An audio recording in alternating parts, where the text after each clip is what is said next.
भारत पाकिस्तान के बीच जो तनाव पसरा और उसके बाद इधर और उधर से जो चीज़ें होती रहीं, उसकी पल पल की ब्रीफिंग जिन दो महिला अधिकारियों ने दी, उनको पूरा देश आज उनके बारे में रिसर्च कर रहा है, उनके बारे में जानकारियां जुटा रहा है और तरह तरह की जानकारियां निकलकर सामने आ रही हैं जो हमारी आज की जो नई पीढ़ी है उसको आगे बढ़ने के लिए प्रेरणा देती है।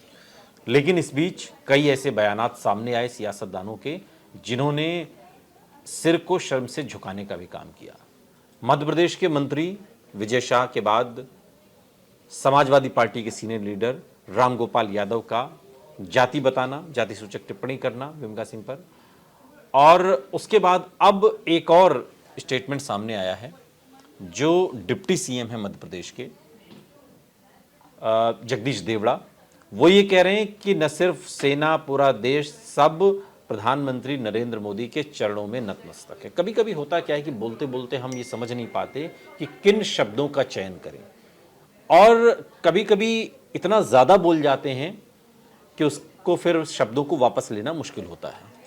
क्या यही हुआ है चिराग? कभी कभी होता है कि नहीं, जो बोलना है, अब हो सकता है कि अपने नेता को, नेता की होता है ना कि नेता के गुणगान करते हुए आदमी बोलता चला जाता है, तो ये ख्याल नहीं रहता कि बोलना कितना है।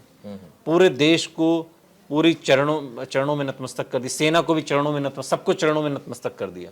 अगर वो कहना कुछ और चाह रहे थे, निकल कुछ और गया, या फिर कहना ही यही चाह रहे थे, कैसे समझें? क्योंकि इससे पहले विजय शाह, फिर रामगोपाल यादव, अब जगदीश देवड़ा।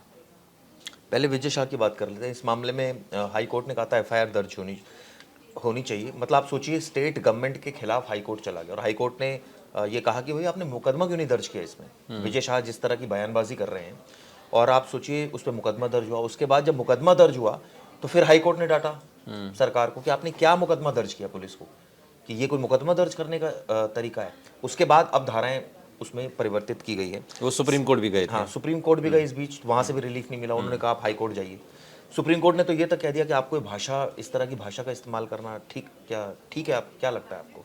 तो आप सोचिए, एक नेता जिसके पीछे पूरी बीजेपी खड़ी होगी, मजबूरी क्या है आखिर?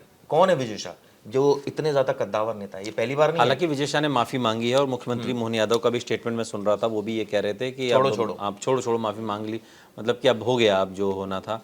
लेकिन अब बीजेपी की सहयोगी, अभी जेडीयू के केसी त्यागी, उनका एक स्टेटमेंट में सुन रहा था, वो कहते हैं कि विजय शाह को इस्तीफा देना चाहिए। कांग्रेस के लोग भी ये बात कह रहे हैं। आप सोचिए, 8 बार के विधायक का मतलब समझते हैं? 8 पंजे 40 साल से विधायक, जो इतना कद्दावर नेता हो, क्या उसको हटाना इतना आसान होता है?